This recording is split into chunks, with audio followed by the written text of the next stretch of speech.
Bonsoir et bienvenue en ce samedi 17 octobre 2020 et nous en sommes rendus ce soir à la méditation numéro 211 dans le livre Les psaumes des temps modernes de notre ami pasteur Jean-François. Prenons sans plus tarder et regardons ensemble le titre de ce soir. Devenons le quelqu'un de quelqu'un. J'ai cette flamme qui me consume au-dedans. Tellement j'ai soif d'expérimenter dans ma vie et dans l'Église quelque chose de différent. J'aspire à ce que nous, chrétiens, cessions d'encaisser religieusement un message de plus, mais que nous commencions plutôt à devenir ces épîtres vivantes qui seront par tous lus, vus et entendus. Je souhaiterais que nous passions du mode caché sous nos clochers au genre exposé dans notre société. Je rêve de voir sa puissance et sa présence être plus que jamais à travers qui nous sommes en lui, être manifestés, afin que cette vérité se traduise d'un enseignement partagé à une pratique extériorisée. J'ai soif que le surnaturel devienne dans notre quotidien naturel. Ne rien faire avec l'héritage que nous avons reçu en Jésus-Christ est complètement démentiel. Il est grandement temps que nous tous, enfants de Dieu, soyons ranimés par un zèle renouvelé. Le moment est venu pour que chacun d'entre nous marchions vivement dans sa céleste destinée. Poussés par cette intensité et ce désir profond de voir tous ces gens brisés. Être, par l'autorité de son esprit changé, transformé et avec le Père réconcilié. Je soupire à ce que nos dimanches matins soient bien plus qu'une réunion, mais qu'ils deviennent tellement puissants que tout ce que nous désirerons sera de sortir de nos quatre murs afin d'aller partout dans notre ville pour prêcher son nom. Et voir concrètement la matérialisation de son influence et sa souveraineté toucher notre territoire et notre région. Nous avons des hommes et des femmes qui, au fil des années, sont devenus des experts dans l'art de prêcher. D'autres sont devenus des maîtres à disséquer et à analyser un sermon partagé. Mais très peu, parmi eux, parce qu'ils ont communiqué, ont vécu ce côté pratique avant même d'expliquer la portion théorique. Et malheureusement, pour plusieurs, ce n'est encore que de la rhétorique. Du côté du livre des Actes des Apôtres, l'action suivait la formation. Alors qu'aujourd'hui, nous enseignons sans ne jamais inciter les gens à l'expérimentation. C'est pour cette raison qu'encore, pour plusieurs, cette idée du miraculeux n'est que dans leur tête une notion. Nous devons oser et risquer, afin de vivre et expérimenter certaines percées.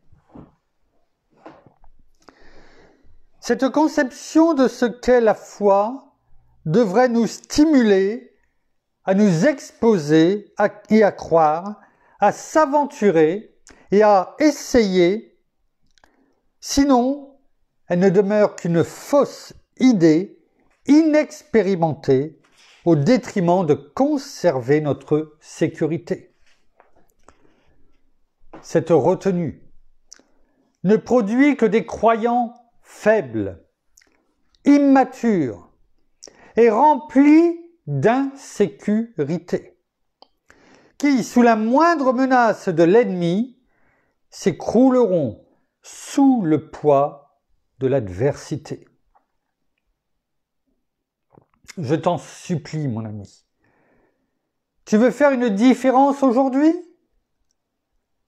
Tu as ce fardeau qui brûle dans ton cœur pour autrui? Alors, cesse de garder ta bouche fermée et commence à davantage t'exposer et à ces bénédictions déballées. Sois conscient que de ta bouche, ton prochain, tu peux encourager, édifier et Jésus lui présenter. Tout comme pour toi un jour, il y a quelqu'un qui t'a de son amour parlé. Alors, deviens-toi aussi le quelqu'un de quelqu'un pour qu'à son tour, ces miracles, tu puisses témoigner. Réalise que tu es l'extension de sa voix, de ses mains et de ses pieds, et que sans toi, ton entourage ne pourra jamais expérimenter sa puissance, sa présence et tout l'héritage auquel ils sont aussi appelés à devenir héritiers.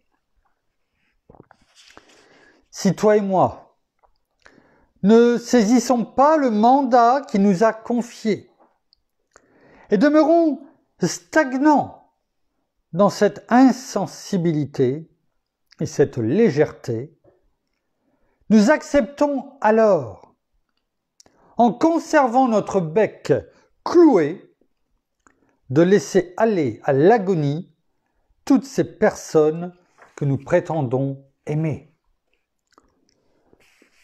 Je te le dis, il y a plus de vie et de vivacité qui te sera par Christ communiquée si tu prends ton courage à deux mains pour sa parole propagée, que si tu demeures à l'intérieur sous prétexte d'être embarrassé, car assurément, ce genre d'attitude finit tôt ou tard par assassiner notre foi et spirituellement nous tuer.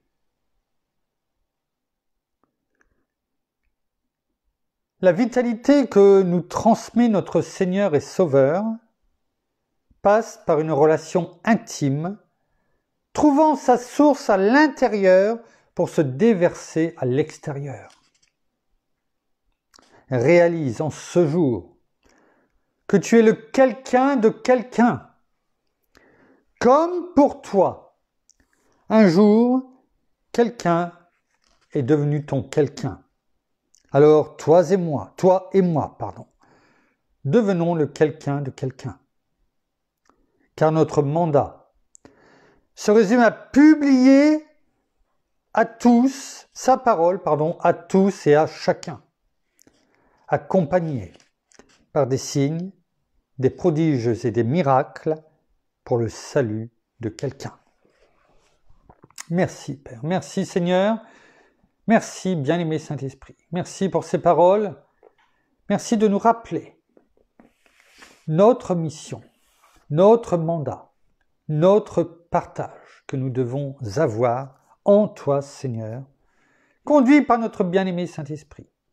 Comme tu le dis, sois sans crainte car je suis avec toi. Ne promène pas des regards inquiets car je suis ton Dieu. Je te fortifie, je viens à ton secours, je te soutiens de ma droite triomphante. Alors sur ces paroles, enseigne-nous, conduis-nous à sortir de nos quatre murs, à sortir peut-être aussi de notre zone de confort, afin de mettre en pratique ta parole, qui est vérité. Amen.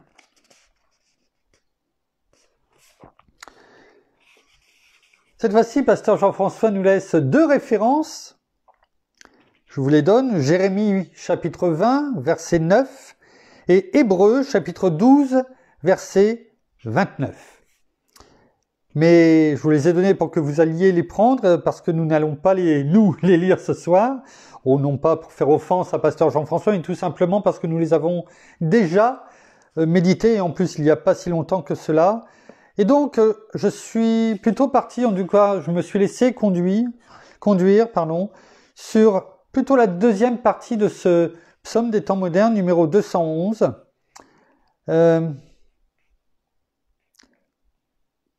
Notamment cette partie qui dit que cette retenue ne produit que des croyants faibles, immatures et remplis d'insécurité, qui sous la moindre menace de l'ennemi s'écrouleront sous le poids de l'adversité, et aussi sur le fait que nous réalisions le mandat qui est le nôtre, car sinon, et cette phrase, on va la reprendre,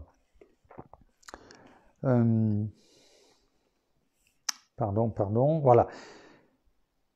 Car assurément, ce genre d'attitude, donc si on ne fait pas attention, si on reste, je dirais, à croire que sans rien faire, eh bien, on est bien, on est dans la volonté de Dieu. Hein. Car assurément, ce genre d'attitude finit tôt ou tard par assassiner notre foi et spirituellement nous tuer. C'est important.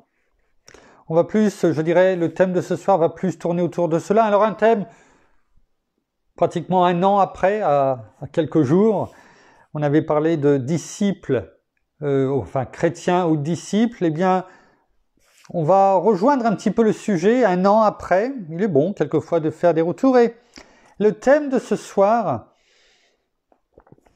tourne autour de cela, c'est-à-dire c'est racheter, disciples, ou 3 petits points.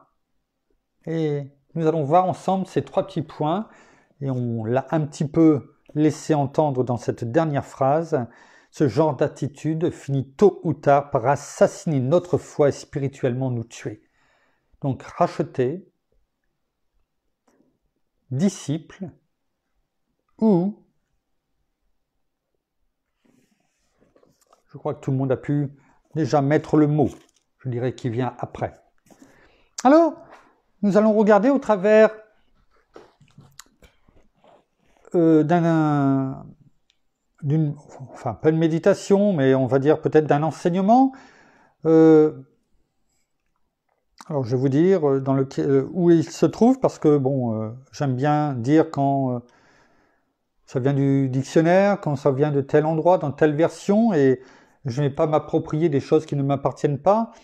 Alors j'ai trouvé dans BiblicQuest quelque chose qui faisait référence, je dirais, un enseignement, on va dire, ou du moins une petite méditation, et on va s'appuyer dessus parce que je trouve qu'elle rejoint bien un petit peu la pensée qu'a voulu nous partager pasteur Jean-François au travers de ce psaume 211. Alors tout d'abord, on va revenir à l'étymologie, c'est-à-dire le sens du mot disciple, qui vient du latin discipulus, qui veut dire élève, apprenti. Vous voyez, comme quand quelqu'un qui va chercher un stage, il est apprenti, il cherche un maître de stage pour apprendre, pour qu'il lui, qu'il lui partage ses connaissances, son savoir-faire, afin que lui-même, après quelques années, notamment souvent c'est 3 ans, à peu près, eh bien puisse lui-même,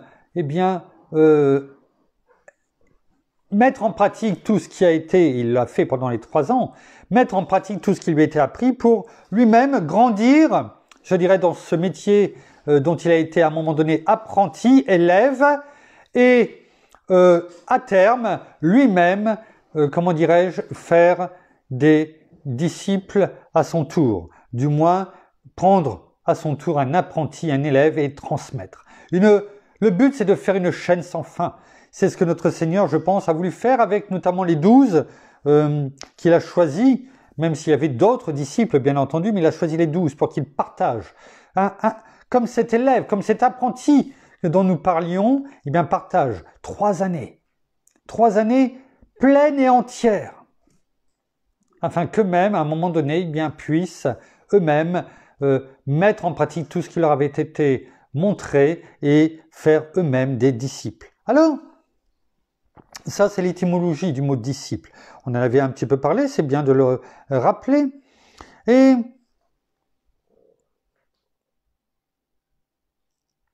nous allons continuer en disant que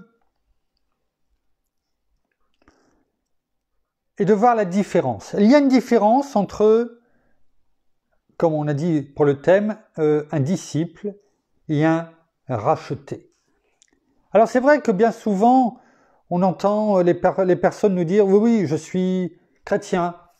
Alors déjà, il y a une différence entre chrétien et disciple, et je vous renvoie sur cette méditation d'il y a à peu près un an, qui date de fin octobre 2019, ou début, en tout cas novembre 2019, et où on avait fait justement cette méditation sur chrétien ou disciple. On ne va pas revenir dessus, je vous renvoie vers cela. Si je retrouve le lien, je vous le mettrai. Enfin, je vais le retrouver, et donc je vous mettrai le lien qui vous permettra d'aller la réécouter si vous le souhaitez. Mais on va voir ce soir davantage la différence entre un racheté et un disciple. Alors, un disciple est davantage qu'un frère. Bien sûr, nous sommes tous frères et sœurs dans l'Église. Nous faisons partie, bien sûr, d'un même corps. On le sait. Tous les disciples sont des frères ou sœurs, hein, on s'est bien compris. Tous les disciples sont des frères et sœurs. Tous.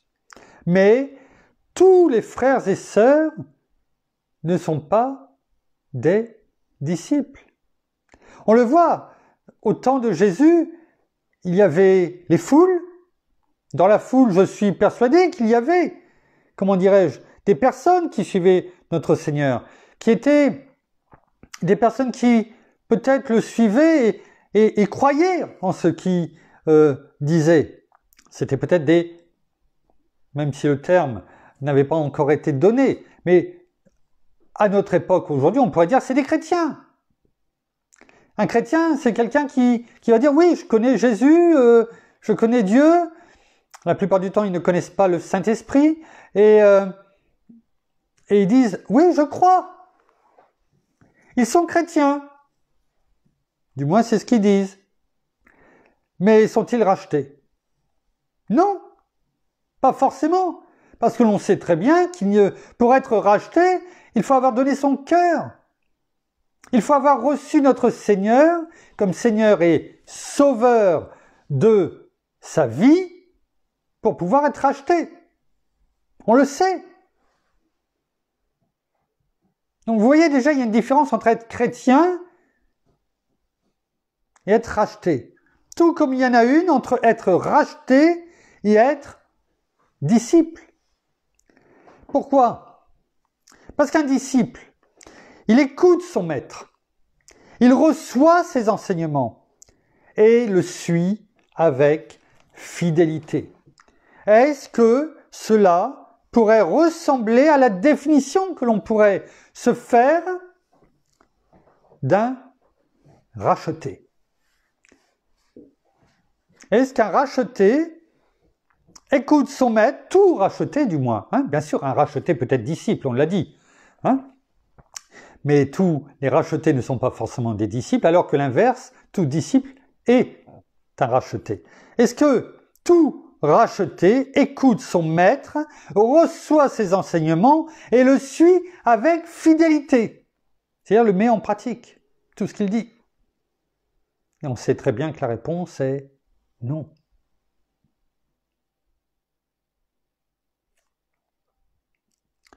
Ou peut-être un enfant de Dieu posséder la vie éternelle,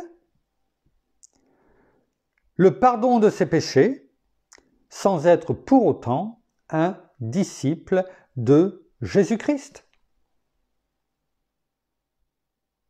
Je pense qu'on commence à bien comprendre la différence entre, par exemple, chrétien, racheté et disciple. Non ? Le disciple de Jésus-Christ est celui qui, ayant écouté ses enseignements, ce que l'on fait chaque jour depuis maintenant 211 avec celle d'aujourd'hui, méditation, mais bien sûr auparavant, les met en pratique, suit ses traces et lui ressemble. C'est ce qu'on vient de lire dans le livre des psaumes des temps modernes, numéro 211, cette deuxième partie. C'est ce qu'on vient de lire.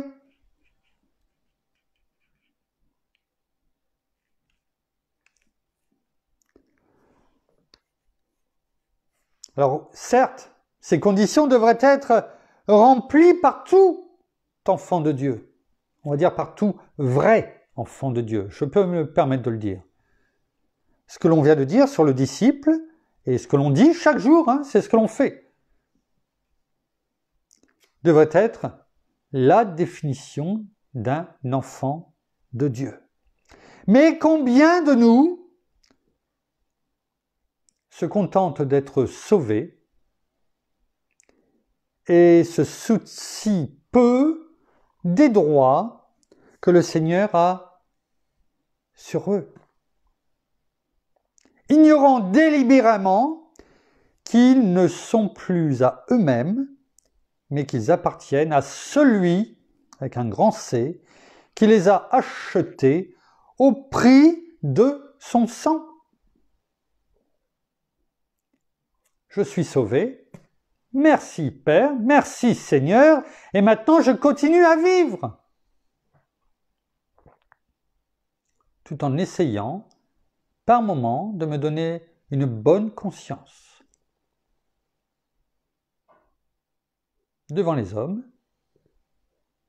et de temps en temps devant Dieu, quand j'y pense. Oubliant ce que la parole nous dit, notamment, on va le prendre dans 1 Corinthiens chapitre 6, on va le prendre, 1 Corinthiens 6, versets 19 et 20, on va le prendre dans la version Parole de vie, que l'on va prendre tout de suite, et ensuite dans la version en français courant. On le connaît, ces versets. Vous le savez, votre corps est le temple de l'Esprit Saint. Cet Esprit est en vous, et Dieu vous l'a donné. Vous ne vous appartenez pas à vous-même. Vous ne vous appartenez pas à vous-même. Ça sonne comme un glas, un rappel, une piqûre de rappel. On parlait tout à l'heure avec mon épouse de vaccin il y a très peu de temps, quelques 20 minutes. C'est cela. C'est comme si qu'il nous faisait une piqûre de rappel, parce qu'on a déjà reçu le vaccin, et qu'il nous disait, je te rappelle que tu ne t'appartiens plus. Dieu vous a racheté très cher pour vous rendre libre. Il a donné son Fils unique. Il l'a vu souffrir. Est-ce que nous ferions la même chose pour les personnes que nous ne connaissons pas?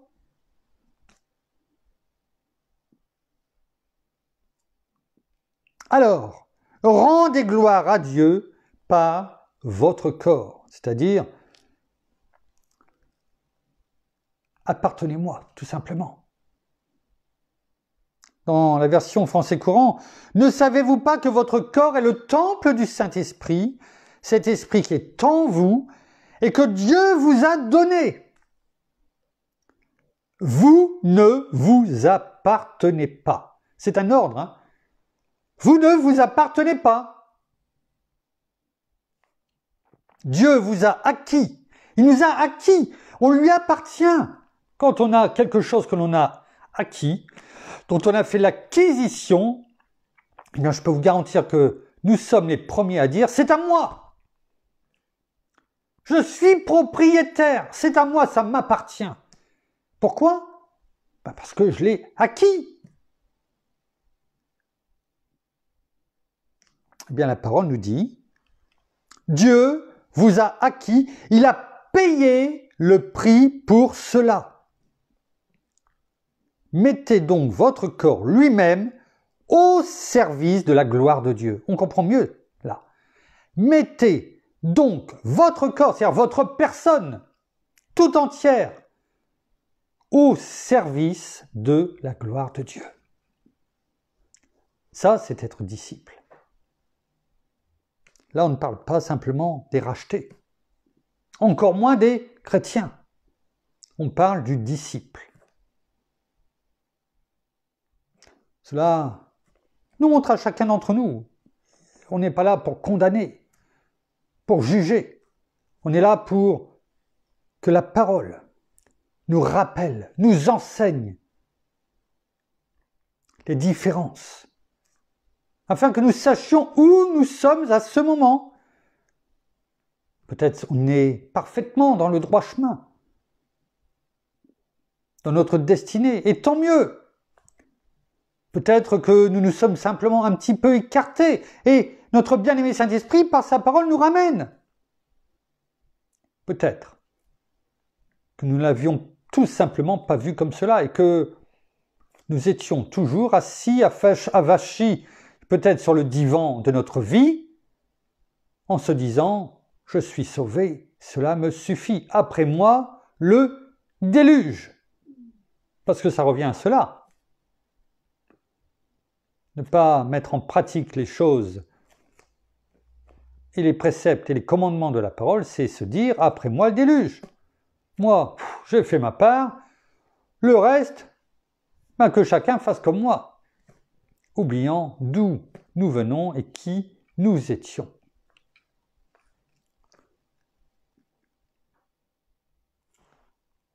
Reprenons la suite, je dirais, de où nous étions arrivés.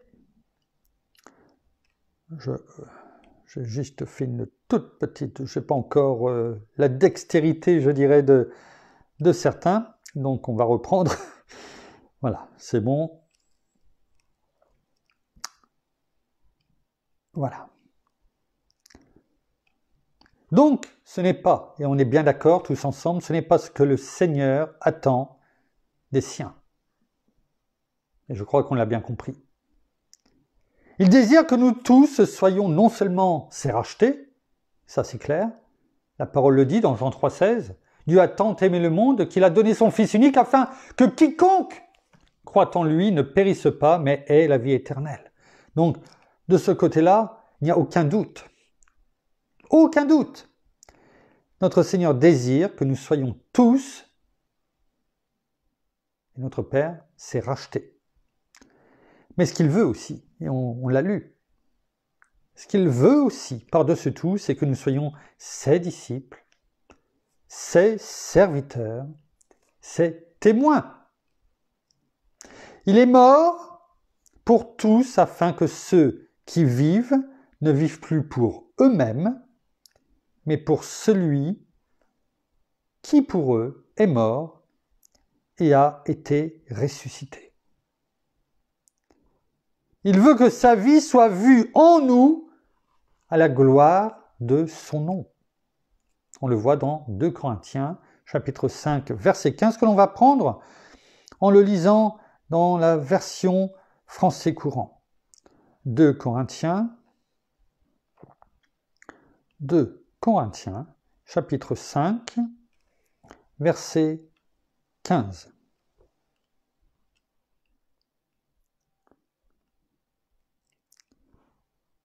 C'est ce qu'on vient de dire, on va le reprendre dans une autre version. Il est mort pour tous, afin que ceux qui vivent ne vivent plus pour eux-mêmes, mais pour celui qui est mort et revenu à la vie pour eux. Hein, on l'a vu dans une version juste avant. Voilà, il est mort pour tous, afin que ceux qui vivent ne vivent plus pour eux-mêmes. Donc la parole est claire encore là. Nous ne devons plus vivre pour nous-mêmes. Donc nous ne devons pas simplement nous dire nous sommes rachetés, point final. Nous sommes arrivés, nous avons franchi la ligne, nous sommes arrivés à bon port. Non. Non. La parole nous dit, notre Père, notre Seigneur, notre bien-aimé Saint-Esprit nous dit, tu es peut-être arrivé à bon port. Oui, tu es racheté. Et c'est une bonne chose. Mais moi, ce que je te demande, c'est de larguer les amarres. De sortir du port. D'entrer peut-être en pleine mer. Oh oui, il pourra peut-être y avoir des vagues, des tempêtes. Mais rappelle-toi, je suis avec toi, dans le bateau, dans la barque.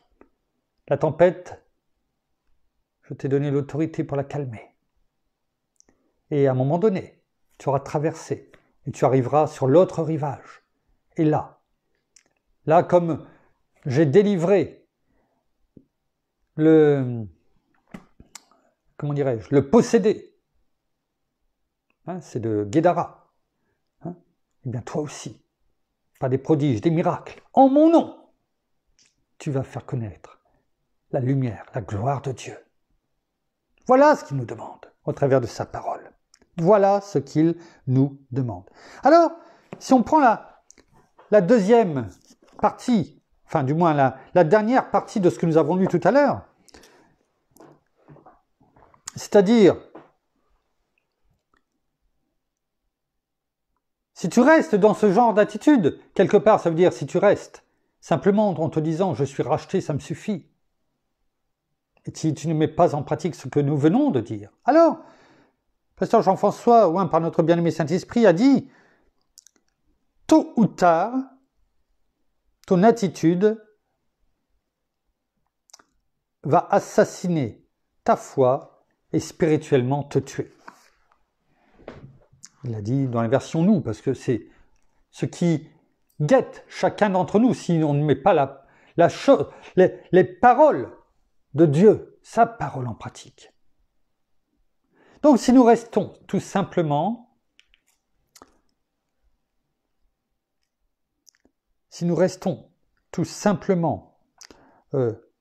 rachetés en croyant que cela suffit à notre bonheur, eh bien, nous allons voir deux exemples simplement. Deux exemples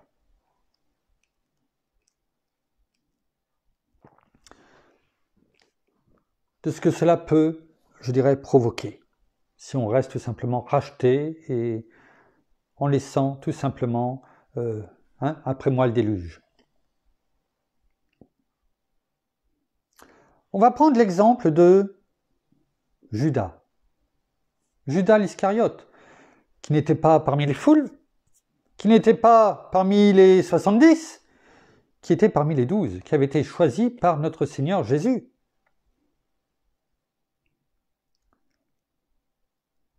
Notre Seigneur l'avait choisi, l'avait établi. On le voit dans Jean 15, 16. Il est écrit « L'un de ses disciples, Judas Iscariote, fils de Simon, qui allait le livrer. » Il l'avait choisi. Il l'avait choisi. Et cependant, il avait été sûrement baptisé comme les 11 autres. Il avait reçu le Seigneur Jésus comme Seigneur et Sauveur de sa vie. C'est une évidence, il ne serait pas parmi les 12. Il n'aurait pas été ce disciple. Rappelons-nous que le jeune homme riche, que notre Seigneur Jésus, j'en suis persuadé, voulait incorporer sûrement dans les disciples, dans les 12 ou au-delà. Eh bien, cela ne s'est pas fait tout simplement parce qu'il n'a pas voulu se séparer de ce qu'il avait, sa passion, son autorité, ses richesses, sa reconnaissance, etc. Donc les 12 qui avaient suivi notre Seigneur Jésus, ils l'avaient suivi lui. Ils étaient ses disciples, ils vivaient en permanence avec lui. Ils étaient sûrement baptisés, comme les autres. Comme le Seigneur avait été baptisé avant de commencer à choisir les disciples. Il était racheté. Et il a suivi notre Seigneur. Encore plus, il a vécu avec lui. Il a vécu avec lui. Et malgré tout, regardons ce qui est dit de lui dans Jean, chapitre 6, versets 70-71. Donc lorsque, justement, on dit, est-ce qu'il a été choisi? N'est-ce pas moi qui vous ai choisi, vous les 12? Donc oui, le Seigneur Jésus l'a choisi parmi les 12. Et pourtant, il dit, et l'un de vous est un démon. On sait qu'il était racheté, à la base. Sûrement baptisé, comme les autres. C'est une évidence. Et pourtant, notre Seigneur Jésus lui-même dit, et l'un de vous est un démon en parlant de lui. Il parlait, verset 71, de Judas, fils de Simon Iscariote, car c'était lui qui devait le livrer, lui, l'un des 12. Vous voyez, la fin se rappelle.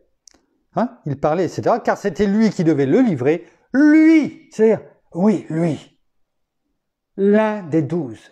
Quelque chose d'impensable. Un racheté. Un racheté. Baptisé. Qui a vécu avec notre Seigneur pendant 3 ans, qui a tout vu. Et notre Seigneur dit, lui, l'un des 12, et il le traite de démon. Continuons. Jean 17. Jean, chapitre 17, verset 12. Regardez ce qui est écrit. Lorsque j'étais avec eux, c'est le chapitre de la prière sacerdotale de notre Seigneur Jésus, cette prière qu'il fait monter à notre Père. Je dirais presque, c'est même plus qu'une prière, c'est une communication, un dialogue, une intercession auprès de notre Père. Et regardez ce qu'il dit. Lorsque j'étais avec eux, je gardais en ton nom ceux que tu m'as donnés. Je les ai préservés, et aucun d'eux ne s'est perdu, sinon le fils de perdition, afin que l'écriture soit accomplie. Ce terme est fort. Ce terme est fort. Fils de perdition. Vous savez, en donnant ce terme fils de perdition, on va le voir, c'est dans la seconde épître aux Thessaloniciens. Regardez ce qui est écrit. Vous allez voir tout de suite le rapport. Rappelez-vous, il dit dans la prière sacerdotale que tous ont été gardés, préservés, sauf donc le fils de perdition, en parlant bien sûr de Judas Iscariote. Et regardez ce qui est écrit dans 2 Thessaloniciens, chapitre 2 au verset 3. Et là on parle, c'est le chapitre qui parle sur l'avènement de notre Seigneur. Regardez ce qui est écrit. Ne vous laissez, que personne ne vous séduise d'aucune manière. Car il faut qu'auparavant l'apostasie, c'est-à-dire le rejet de Dieu, soit arrivée et que se révèle, c'est-à-dire apparaisse, se fasse connaître. Qui? L'homme impie. L'homme impie. Et quand on parle de celui-ci, on a tout de suite compris c'était qui? On parle de l'Antichrist. Et regardez, le mot qui suit, les mots qui suivent, le fils de perdition. La même chose, les mêmes termes qu'il emploie que pour Judas. L'adversaire qui s'élève au-dessus de tout ce qu'on appelle Dieu ou qu'on adore et qui va jusqu'à s'asseoir dans le temple de Dieu et se faire passer lui-même pour Dieu. On a tout de suite compris que c'était bien sûr l'Antichrist qui doit venir juste avant, comment dirais-je, l'enlèvement. Et les mots qui sont employés pour le désigner, c'est les mêmes qui sont employés pour désigner Judas. Alors c'est fort, hein, ces mots. Parce que ça veut dire que un racheté et qui a vécu 3 ans avec notre Seigneur Jésus 24 heures sur 24 et qui a vu tout ce qui s'est passé et qui n'était peut-être pas suffisamment actif, qui était peut-être un qui recevait, et qui mettait peut-être pas en pratique. Et pourtant, il a dû le faire, à un moment donné.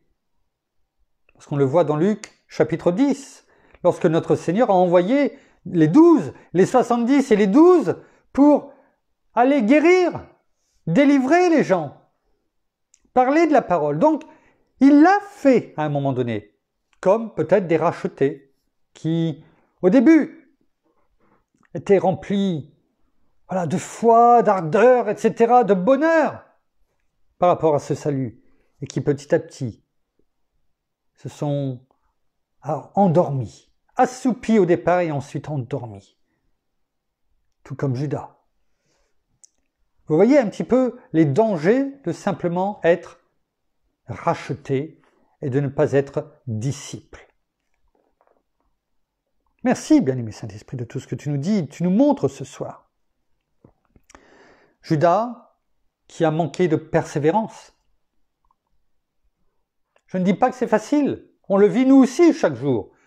Il y a des moments plus difficiles que d'autres, mais c'est à ce moment-là qu'il faut regarder auprès de celui qui nous fortifie, auprès de la parole, de ces promesses qui sont pour nous, qui sont oui et amen, pas celles à venir, parce qu'il y en a. Mais la parole nous dit que c'est déjà notre héritage. La parole nous parle de la persévérance. On l'a déjà médité. Alors oui, dans la difficulté, il faut persévérer, certes. Quand on dit persévérer, c'est de ne pas oublier qu'il ne faut pas détourner nos regards à droite, à gauche, ne pas regarder dans le rétroviseur notre passé pour dire c'était tellement mieux avant, parce qu'on l'a déjà dit, pendant qu'on regarde dans le rétroviseur, on ne regarde pas devant et on n'avance plus. On ne peut pas continuer à avancer si on regarde dans le rétroviseur. C'est impossible. Tout comme on ne peut pas rouler dans les ténèbres, dans la nuit, sans allumer, en pleine nuit, qu'il n'y a pas de lumière, de lampadaire, on ne peut pas rouler en campagne sans allumer ses feux, sinon on part dans le fossé. Donc, même dans les difficultés temporaires, parce qu'elles seront toujours temporaires, eh bien il faut lever les yeux, que la lumière de Dieu, que la lumière de la parole, qui est une lumière sur notre sentier, soit toujours là, présente. Mais pour cela, pour que toutes ces bénédictions, ces révélations coulent en nous, soient déversées en nous, l'intelligence, la connaissance de notre Père. C'est les révélations de notre Seigneur Jésus par notre bien-aimé Saint-Esprit. Comment pouvons-nous espérer les recevoir au quotidien si nous sommes simplement des rachetés qui ne mettons aucunement en pratique la parole, comme nous l'avons lu tout à l'heure. Ce n'est pas moi qui vous le dis, on l'a entendu, c'est la parole. Alors oui, son manque de persévérance dans la voie de la justice. Notre Seigneur est notre justice. A fait notamment, parce qu'il avait déjà des prédispositions, comme chacun d'entre nous, par rapport à notre passé. Et cela l'a rattrapé. Au galop, je pourrais dire. Eh bien, sa cupidité l'a rattrapé. Et aussi le fait qu'il soit un voleur. Cela l'a rattrapé. Et on le voit notamment dans... Regardez, parce que quelquefois on dit, oui, mais c'est pas de sa faute. C'est pas de sa faute. On pourrait presque dire, oh,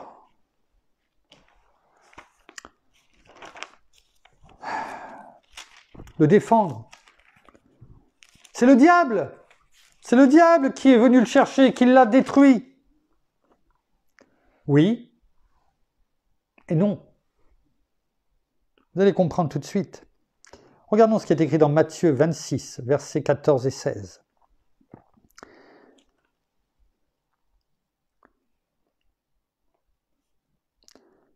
Alors, l'un des 12, appelé Judas Iscariote, alla vers les principaux sacrificateurs et dit, « Que voulez-vous me donner et je vous le livrerai ?» Et ils lui payèrent 30 pièces d'argent. Depuis ce moment, il cherchait une occasion favorable pour livrer Jésus. Ah, vous allez me dire, oui, on le sait ça. Mais il y a une chose qui est à remarquer. Vous avez entendu là ce qui vient d'être dit. Et ça se passe avant la Sainte Seine. C'est important. Avant la Sainte Seine. Regardez ce qui est écrit dans Jean, chapitre... Je crois qu'on va prendre le chapitre 13, verset 27. Oui. Là, on se trouve au moment de la Sainte Seine. Vous voyez donc, on est après ce qu'on vient de lire. Et regardez, écoutez bien ce qui est écrit. Alors, notre Seigneur partage le pain, le donne à chacun des disciples, et regardez ce qui est écrit. Dès que Judas eut reçu le morceau de pain, Satan entra en lui. Jésus lui dit, « Ce que tu fais, fais-le vite. » Vous avez compris? Est-ce que vous avez compris?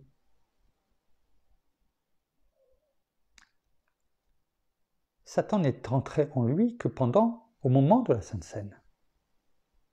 Pas avant. Avant, c'était la volonté. C'était le choix délibéré de Judas de trahir Jésus. Il s'était détourné complètement. Mais Satan est entré en lui que pendant la Sainte Seine. Donc, cela montre que ne pas se garder pur, ne pas demeurer dans la présence de notre Père, de notre Seigneur, ne pas se laisser conduire par notre bien-aimé Saint-Esprit nous amène à revenir en arrière de celui qui était dans l'ancienne vie, notre vieille nature. Et délibérément de choisir un autre chemin. Peut-être que nous avions emprunté le bon chemin, celui de la vie, comme peut-être au départ, sûrement Judas. Même si c'est notre Seigneur Jésus qui l'a appelé, il aurait pu dire non. Il l'a fait. Mais à un moment donné, il a pris un chemin de traverse pour rejoindre le chemin de la mort. Délibérément. Et là, Satan l'a saisi pour faire ce qu'il souhaitait faire de lui. Voyez quand même la différence. Il était bon que cela soit rappelé. On va juste prendre un deuxième exemple. On a un petit peu plus tardé, mais c'était bon. Prenons le livre des Actes. Et là, dans le livre des Actes, au chapitre... je ne sais pas où je suis parti. Le livre des Actes, au chapitre 8.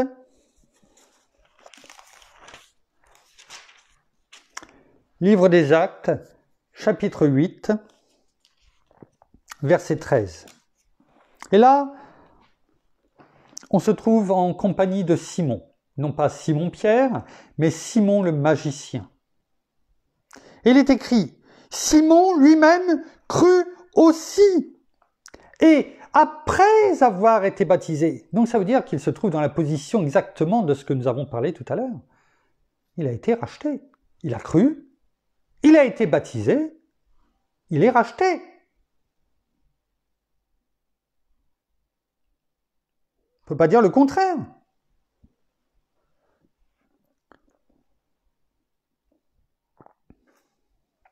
Produisait.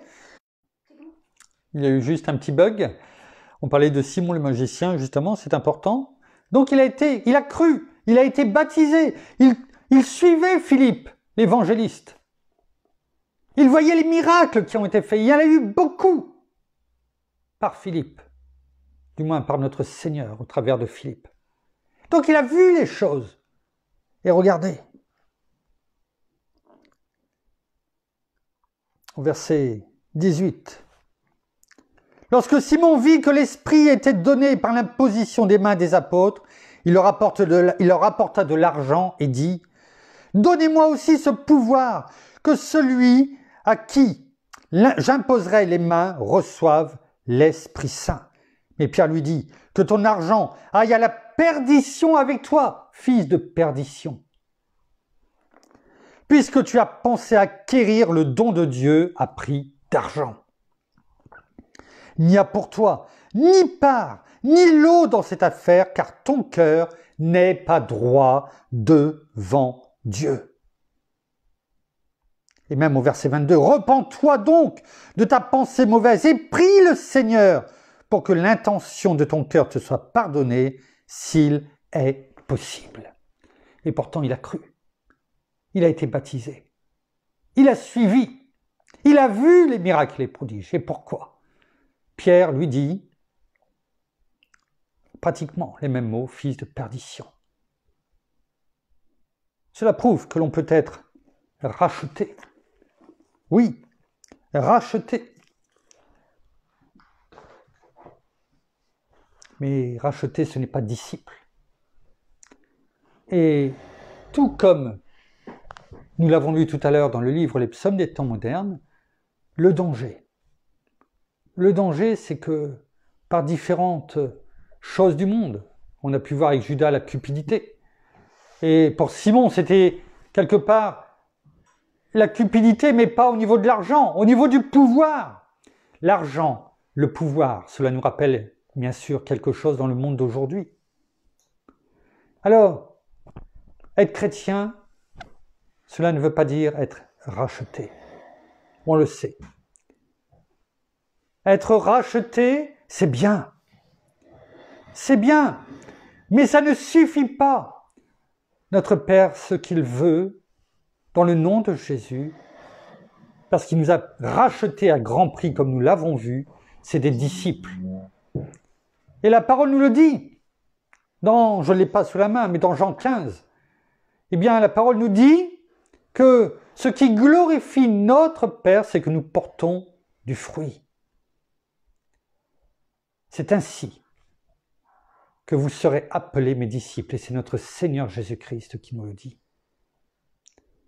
Il faut que notre Seigneur soit en nous, que nous soyons en Jésus-Christ, parce que on le dit souvent, Jésus nous dit, si vous demeurez en moi, celui qui demeure en moi et moi en lui, porte beaucoup de fruits, car sans moi, vous ne pouvez rien faire.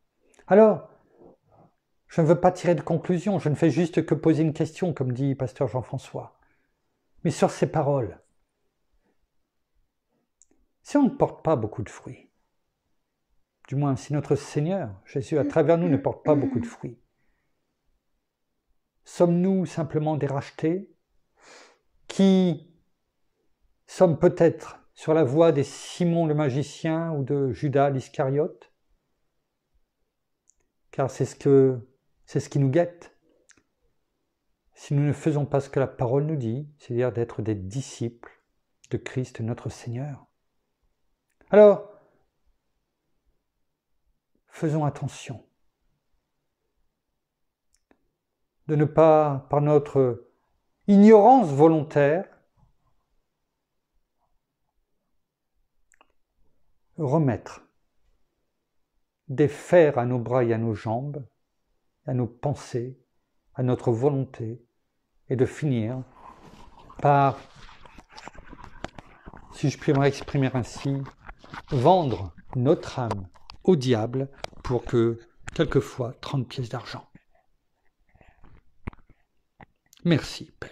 Merci, Seigneur. Merci, bien-aimé Saint-Esprit. Nous terminons par la prière. Oh, merci Seigneur encore pour cet enseignement. Merci Saint-Esprit de nous guider. Merci encore de nous révéler encore toutes choses, tout ce que notre Seigneur veut nous enseigner, veut nous dire. Merci parce que nous savons que nous pouvons compter sur toi à chaque moment de nos vies. Oui, nous voulons être ces enfants, ces disciples qui sont là pour toi et qui te servent de tout leur cœur, mais aussi de toute façon, de tout ce que nous pouvons faire, faisons-le, non pas pour nous, mais pour toi, afin que ton nom soit glorifié ici sur la terre. Parlons de toi, soyons vraiment ces témoins, soyons ces disciples que tu nous demandes d'être. Parlons vraiment de toi, agissons, que nous soyons ces cordes vocales, que nous soyons cette voix, que nous soyons ces mains, ces gestes, et que nous allions de l'avant comme tu nous le demandes. Oui, d'aller de l'avant, d'aller de par le monde, comme tu nous l'as dit, de guérir, mais aussi de délivrer les captifs et de guérir les malades. Oui, tu nous l'as demandé, tu nous as ordonné, tu nous as dit de le faire, non pas pour nous, mais afin que ton nom soit répandu, afin que ta gloire soit connue. Alors nous voulons le faire chaque jour de notre vie. Alors oui, c'est vrai, il y aura certainement des moments difficiles, il y aura certainement des tentations, mais soyons plus forts, car comme nous le savons, ce n'est plus nous qui vivons, mais c'est toi qui vis en nous. Et avec toi, nous pouvons tout. Même si les choses nous semblent difficiles, tu nous fortifies et tu nous encourages. Tu nous relèves dans les moments difficiles, même si par moments nous nous semble être à terre, toi, tu es là et tu nous relèves et tu nous dis, va, vaillant soldat, et bats-toi, ne baisse pas les bras, ne baisse pas les armes, va et va de l'avant. Je suis avec toi, ne l'oublie pas, je serai là dans la bataille avec toi, tu ne te battras pas seul, je suis avec toi et sache qu'avec moi, nous sommes plus que vainqueurs, nous sommes vainqueurs en Jésus-Christ. Alors oui, allons de l'avant, soyons ses disciples fermes. Et afin que nous puissions vraiment parler de toi et prêcher l'évangile, parler de ton amour et parler surtout de ton retour, dans le nom de Jésus. Amen. Merci.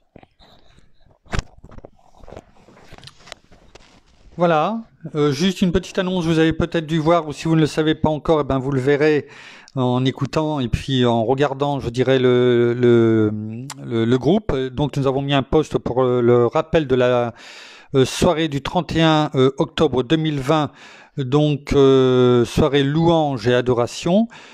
Certains ont déjà commencé à mettre, je dirais, d'autres nous en avaient déjà donné auparavant. Certains donc ont continué à mettre donc des louanges. pour nous aider, si vous pouviez mettre les liens directement, ça serait bien. Donc prenez le temps de chercher sur YouTube et de nous mettre le lien, ça serait bien, ça nous ferait gagner du temps.